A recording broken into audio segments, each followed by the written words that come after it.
देश के करोड़ों केंद्रीय कर्मचारियों और पेंशन भोगियों की निगाहें अब एक ही नंबर पर टिकी हैं, जो है 3.25। जी हां, 8वें वेतन आयोग को लेकर सुगबुगाहट अब एक बड़े शोर में बदल चुकी है। कयास लगाए जा रहे हैं कि 1 जनवरी 2026 से जब नया वेतन मान लागू होगा तो सरकार फिटमेंट फैक्टर को बढ़ाकर 3.25 कर सकती है।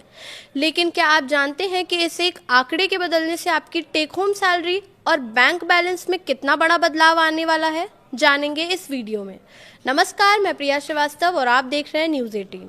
8वें वेतन आयोग को लेकर देश भर के केंद्रीय कर्मचारियों और पेंशन भोगियों की नजरें टिकी हुई हैं, लेकिन इस पूरे खेल का सबसे बड़ा फैक्टर एक ही है, फिटमेंट फैक्टर।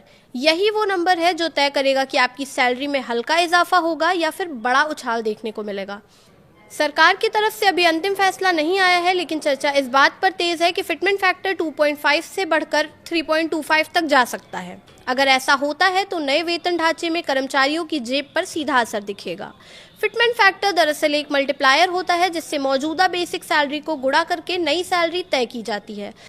7वें वेतन आयोग में ये 2.57 था, जिसकी वजह से सैलरी में एक तय पैटर्न के तहत बढ़ोतरी हुई थी। अगर इसे बढ़ाकर 3.25 कर दिया जाता है तो इसका सीधा मतलब है कि कर्मचारियों की बेसिक सैलरी को पहले के मुकाबले ज़्यादा गुणा किया जाएगा। इससे शुरुआती स्तर पर ही वेतन में बड़ा जंप दिखाई देगा। मान लीजिए किसी कर्मचारी की मौजूदा बेसिक सैलरी 18,000 रुपये है, जो 7वें वेतन आयोग का न्यूनतम स्तर है। अगर फिटमेंट फैक्टर 3.25 लागू होता है तो यही सैलरी बढ़कर करीब 58,500 रुपये तक पहुंच सकती है। इसी तरह 25,000 रुपये बेसिक पाने वाले कर्मचारी की सैलरी लगभग 81,000 रुपये तक जा सकती है।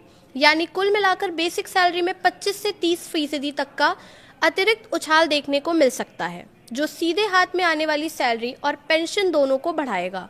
फिटमेंट फैक्टर का असर सिर्फ बेसिक सैलरी तक सीमित नहीं रहता है, इससे पेंशन, महंगाई भत्ता और अन्य भत्तों की गणना भी बदल जाती है।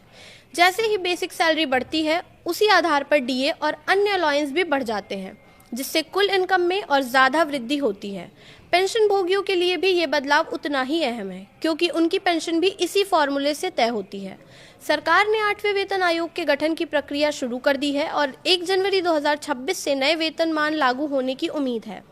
हालांकि पिछला ट्रेंड बताता है कि वेतन आयोग की सिफारिशों को लागू होने में समय लगता है। 7वें वेतन आयोग को लागू होने में करीब 2.5 साल लगे थे। ऐसे में इस बार भी कुछ देरी से इनकार नहीं किया जा सकता। फिलहाल इस वीडियो में इतना ही। ऐसे ही और वीडियोस के लिए देखते रहिए न्यूज़ 18।